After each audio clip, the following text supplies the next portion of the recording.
Broadcasting from the business capital of the world, this is the Podcast Business News Network. Hello, everybody. I am Ross Morasso. Welcome back to the show. My guest today, my returning guest today, Tammie Lowell, herbalist, expert, Native American recipes, part of the Lakota Nation. You can find her at oyateherbals.com, Oyate, herbals.com. Tammie, welcome back to the show. Thanks, Ross. I'm glad to be here. How's 2023 treating you so far? Hey, we're off to a good start. So tell everybody who's listening for the first time today, what is it that you do? Well, I'm a master herbalist and phytotherapist. I've been working with herbs since I was a little girl. So it's my passion and I love it. Now you have a storefront, right? Like you work with this every day, don't you? Correct. Yes, I actually have two storefronts. I have one in my home in Florissant, and then I have an actual brick and mortar in Lake City, Colorado. Now, if people are not local to you, and if people aren't overly sure, about herbals, but they're finding traditional medicine is not quite getting them where they need to go, can Right. they give you a ring and kind of talk through their situation? Is that something that you do? Absolutely. I do this all the time. I take in phytotherapy clients and I assist people in many, many different ways, from helping them get off of prescription medications, moving on to more of a plant-based health way of life. Now, is it only for people? No, no, we do pets as well. So I find that really fascinating. So what is it that you can do for a dog or a cat? Oh, there's several different things. We have assisted them with stress and anxiety. We have assisted them with seizures, with tumors, allergies. I think that's probably one of the most common. Is a lot of them have allergies. Different types of that they get yeast in their ears. It could go from the extreme to something very, very simple.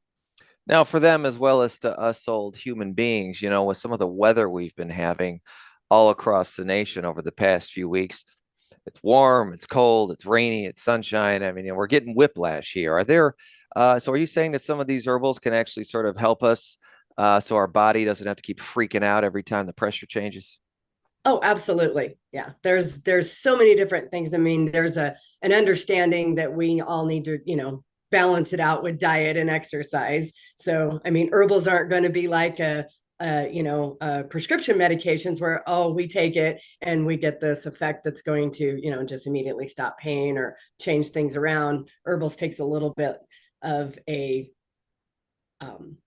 progression to really work. Sometimes you can use it and it'll work very quickly, but then there's other times where it has to build up into the system. But yeah, for the most part, there's all kinds of things we could do. Like 2 days, or sometimes you need to go for a couple of weeks for things to build up? Yeah, a couple of days is you can feel the effects off of it, but it takes about 14 days is the telltale sign to really get everything built up into the system. All right, what do you like for those of us that are just looking who don't have anything wrong? I don't have the flu, or whatever, but I'm just not feeling quite 100% myself, looking to be a little bit more relaxed, a little bit less stressed out about the work. Is there some sort of like maintenance herbals, almost more like a supplement or whatever for general wellness that you like? Well, your basic B vitamins and things like that. I mean, you want to always make sure you're taking your excellent supplements. Definitely watch your diet, eat right. Water, I can't stress water, water, water. But one of my go-tos has always been CBD. It's something that is really, really helps to rebalance you so that way you can restore that homeostasis in the body because we eat not good. We don't, we go take different medications. Our lifestyles disrupts that endocannabis system and then you feel horrible. And to be able to restore that, CBD is probably the easiest way to restore that endocannabis system to create the homeostasis where we can live a better lifestyle. So it's a great go-to. We talked about CBDs a little bit on our last show, but we didn't have enough time with it then. So, Right. the government, I don't know if you know exactly when, but it's really not been that long. I mean, what, 3 or 4 years ago, maybe at the max, what's going on with the nation right now? Like, what have you been seeing happening in terms of CBD use, any breakthrough studies, all of it. Let's talk about all of that. Okay. Well, I mean, if you look at the history of CBD, I mean, it's kind of crazy. And I'm just, a lot of people don't know. And that's what I want to try and educate on more than anything. So I'd like to touch base on that for just a second. I Sure. mean, the history of CBD goes all the way back to 2737 BC, which is crazy. But yes, there actually is documentation back then for the first use medicinal purposes actually by the Emperor Shang. He used it in a tea to help with like malaria, rheumatoid arthritis, gout, different variety elements. So it goes all the way back to there.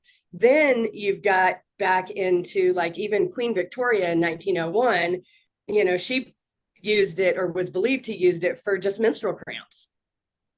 So she Really? would, yeah, yeah, yeah. And then it Let me ask you falls that a little. real quick. So, is that something that you're finding too in your experience with the people that work with you, that things just like helping with period and menstrual cramps, stuff like that, does it work? Absolutely. Yeah, it's an anti-inflammatory. So of course, I mean, it's like taking ibuprofen. You can actually replace your ibuprofens with CBD. And and from best is it a little bit easier on our like liver or kidneys? Yeah, I know if you take too much ibuprofen, they say that, there's limits on that stuff. So is CBD a good way to kind of get away from that for a little while? Absolutely. Yeah, it is a much safer alternative. It doesn't tear up your stomach. If anything, it actually helps improve digestion. For chemo patients, it increases appetite. It also can stop the nausea. So yeah, Wow. it's really, really nice to work with. So, okay. Now, I mean, I've been even reading that like NIDA. So, look, people could be listening from all over the world, but NIDA, National Institute on Drug Abuse here in the United States, John Hopkins University, they're starting trials right now. I mean, I mean, right? That's the government now, basically, right? I mean, we always thought they were the last holdout of all of this, right? To actually start getting Right. on this train. So, are you hearing more and more about like the laboratories, the scientists, really trying to figure out what this stuff can actually do? Oh, absolutely. Matter of fact, if you go to, it's called Leafly, Lefly.com, they have a list of the top 25 leading cannabis researchers to date. That actually was updated in May of 2022. So there's the top 25 universities that actually have grows that are overseen by the federal government that does all these research. So I mean, there's so many of them out there. I mean, and it all basically started, back when in the 1940s, when Roger Adams, actually, he was the one who really opened the doors for everything. Okay, Mm. he was a student at Harvard University, and he was the first person who actually isolated CBD without even really knowing what he was doing. So he did open up the door and found it, and it has just progressed ever since. So did he just have like a happy accident?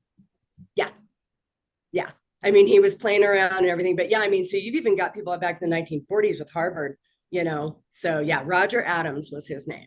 But then the government put the kibosh on that stuff then here until only Oh recently. yeah, oh yeah, oh yeah, yeah. We didn't. The closest what anything that actually came about was 1978, and that was when New Mexico actually passed the Controlled Substance Therapeutic Research. Was the first state that did that in that act, and they actually recognized it for the medical value of cannabis.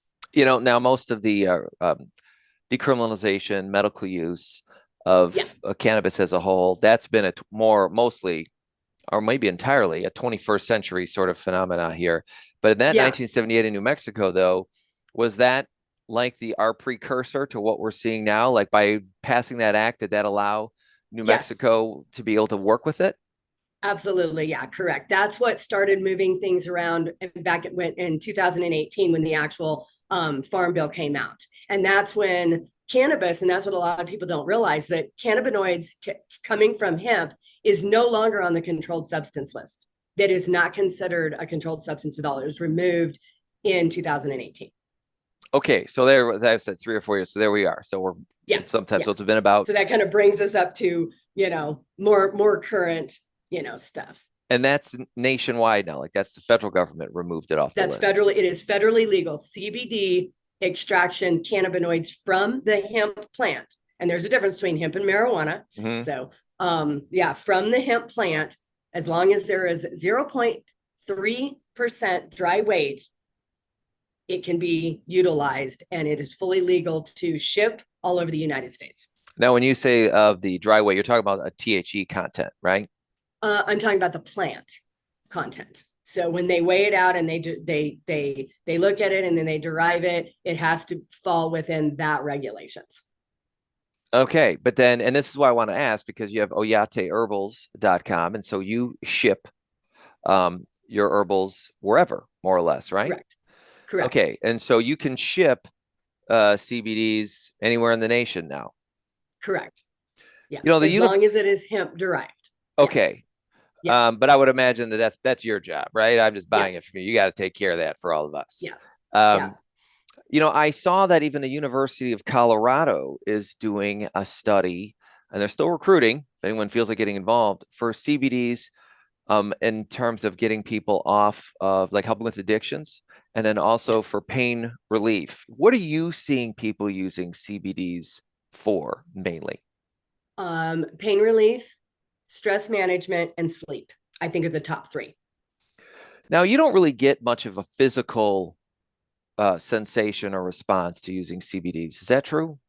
Correct. No, you don't feel any type of psychotropic effects off of CBD at all. No. Okay. Okay. So what we're talking about, if you're going to help with sleep, does that actually start to then like make you drowsy and knock you out, or is it just allow and set the tone for a more deeper sleep in general? Like, how would I use that if I wanted it for sleep?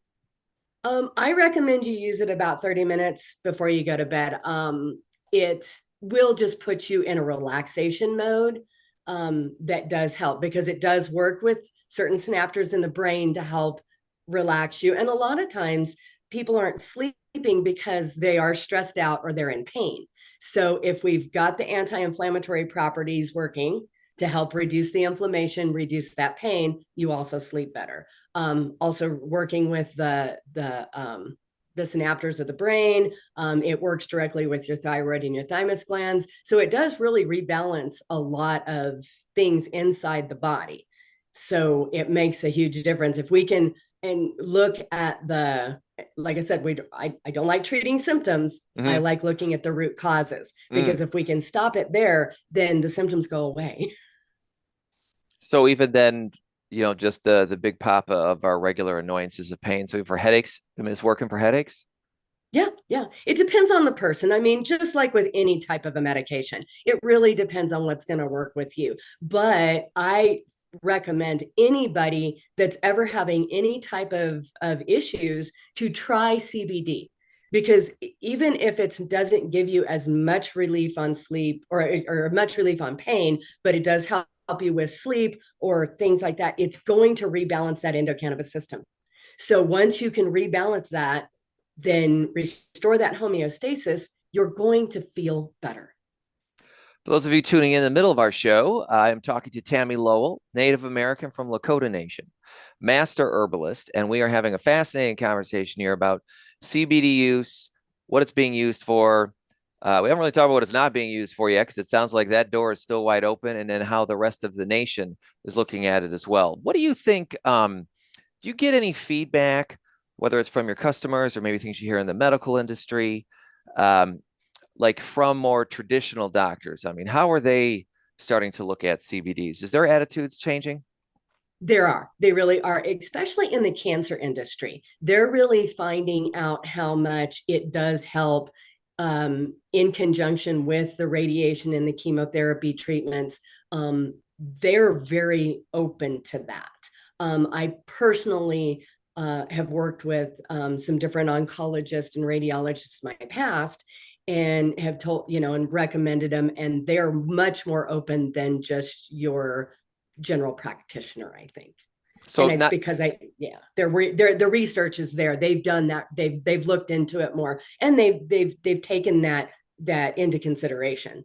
So, now pain relief and of course going through chemotherapy is, wreaking havoc on your body. You're in a race oh yeah. against the cancer versus you, right? So in terms of just being a therapeutic complement, but are they also then saying that in terms of assisting with killing cancer cells, is that being something that they're looking at it as well? They're looking at it, but not a lot of them will admit it. I mean, I would So, imagine in that area, yeah. look, at the nature, you got cancer. It's a very stressful, life-threatening time, right? They probably don't want to be making promises out there until they're really Oh sure. no, and well, no doctors are going to make promises anyway. They yeah, it could help. It could do things. I mean, even me, I don't make promises as a phytotherapist, but I have seen a lot of really amazing breakthroughs with people, especially in the cancer industry. I've seen it do wonders, especially in dogs. I mean, in animals, I've seen CBD reduce tumors with in conjunction with like lion's mane and reishi mushrooms. You put all three together, and I've seen it take tumors inside of dogs and cats and put a reduction on that. And the cats and the dog, the animals, they can't. There's no placebo effect. You can't just give them something and think they don't know. They don't do the difference. They don't have that mindset. So the research and study with animals I love because you actually can see it actually working or not working. And with them, if they do these sorts of treatments for, whatever our pets, Mm-hmm. do they have very many side effects to these, medications and supplements? No, no, not at all. There's hardly any side effects. I mean, they may your drowsiness, being tired, not as active sometimes because CBD is a relaxant.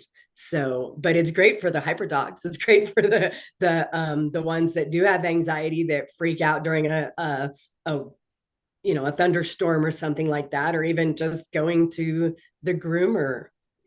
I have a lot of clients that give their dogs CBD prior to taking them to get their nails clipped or groomed because they don't like being there.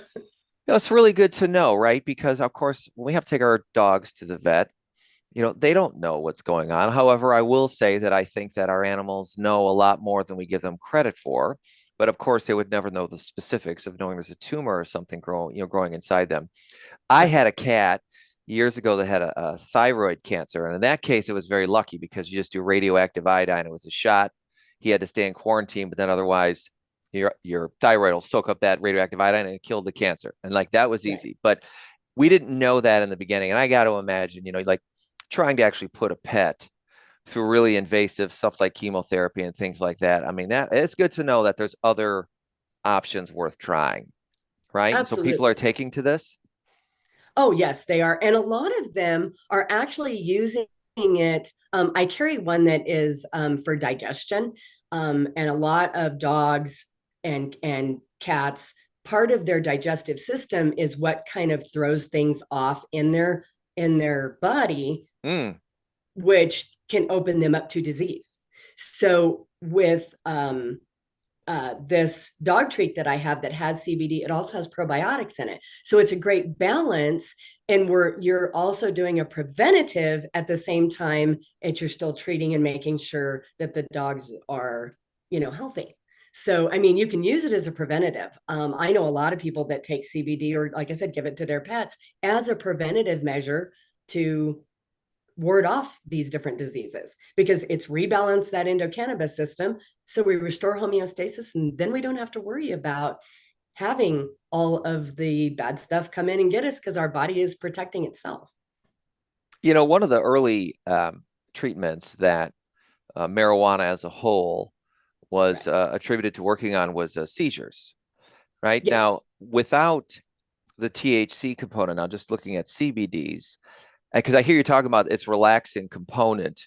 Now, there's just an overall vibe of I feel relaxed, but there's also truly relaxing our muscular skeletal system. So has CBDs also trying to be used for seizures as well? Oh, absolutely. There is tons. Matter of fact, they started researching that back in 1980. Let me see if I can pronounce his name right. It's he's from Israel, so it's kind of hard to say. I think it's Michelin is how it's pronounced. But him and his team actually had researched that for treatment in epilepsy as a hypnotic.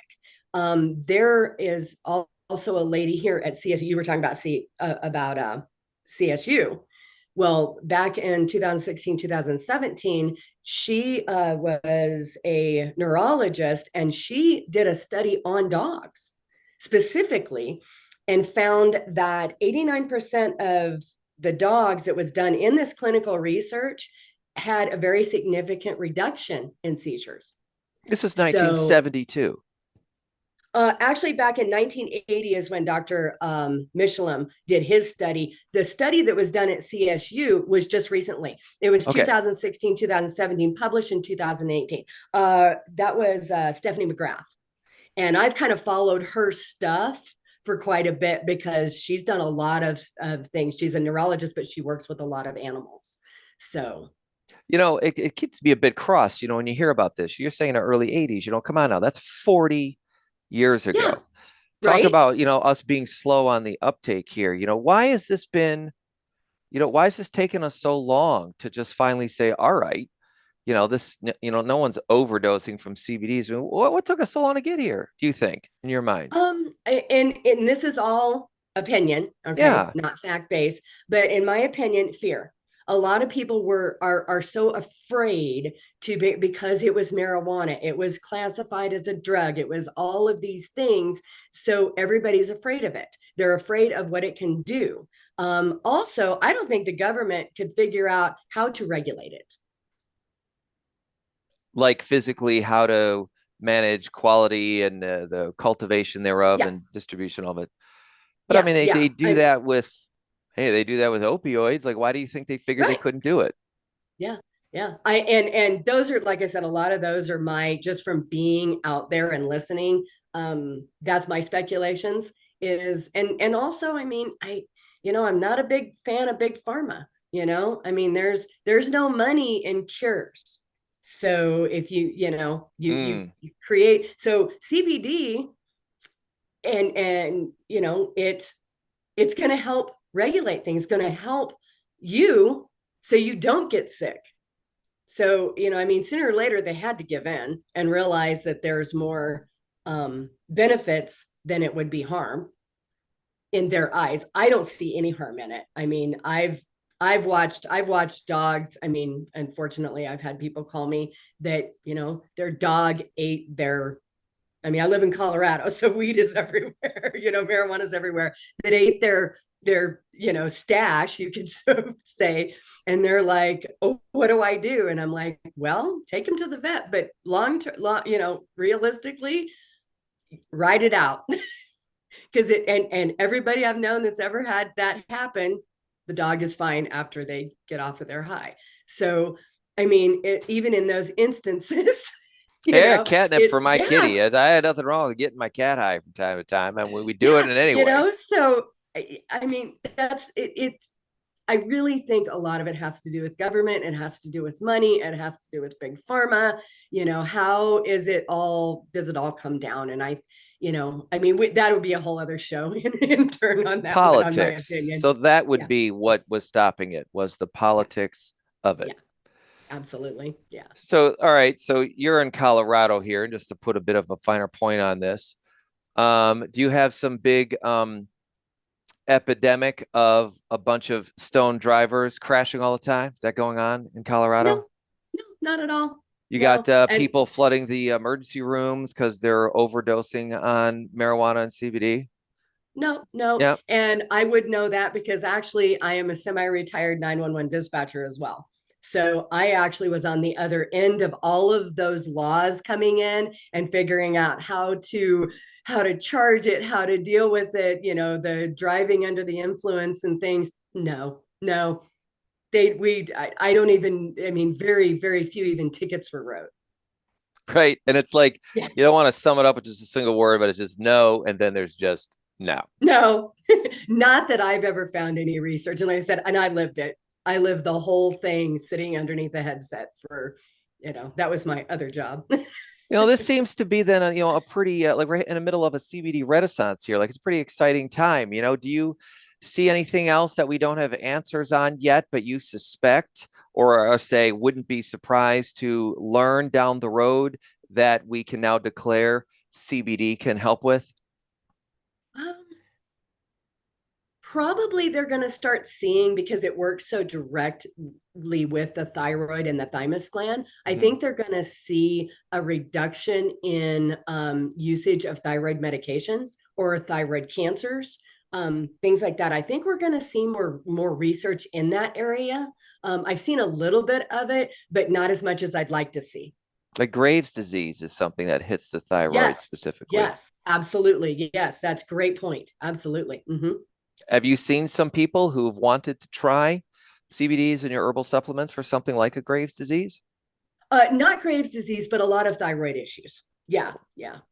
Right. Yeah. Now, Graves' Well, disease is treated with just a steroid. Maybe it's just because it's so easy that there isn't a whole lot of need on that. Right. So the one thing about CBD that we'll even tell everybody that it works so well with the thyroid that if you're on certain types of thyroid medications that tell you don't eat grapefruit, then you shouldn't take CBD, because CBD is so powerful and works so well, it could stop the absorbency of that medication. Interesting. Yeah. Well, I mean, that's why you got to work with a master herbalist like yourself. We are winding down on our time here today. Fascinating conversation, talking with you always. So tell everybody, Tammie Lowell, tell everybody where they can find you. Okay. Well, you can find me either at either one of the stores, either Florissant, Colorado, or Lake City, Colorado. I'm usually in Lake City in the summertime. You can go on my website at oyateherbals.com. All of my contact information is there. I am also on Instagram and Facebook underneath Oyate Herbals. I do a lot of different holistic fairs and all over the state of Colorado. So follow us, like us on Facebook and Instagram. You will always know where I'm at. I always post where I'm going to be. That way you can actually come and talk to me in person. You can always text me, call me if you have any herbal questions. I try to get back to you as quickly as I can. I am a little busy, but I never not miss a chance to help somebody. Beautiful. Tammie Lowell from Oyate Herbals. That's OYATE Herbals.com. So much to talk about. Thank you for our conversation today. I do hope we get to talk to you again. Oh, you will, Ross. Thank you so much. Always a great time with you. And thank you to everybody else for tuning in. I am Ross Morasso. Until next time.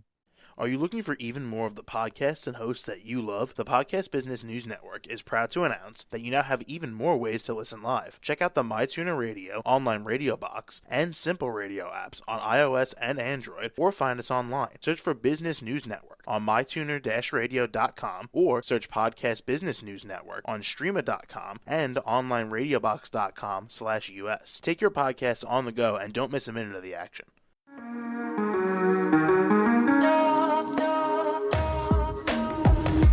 Broadcasting from the business capital of the world, this is the Podcast Business News Network.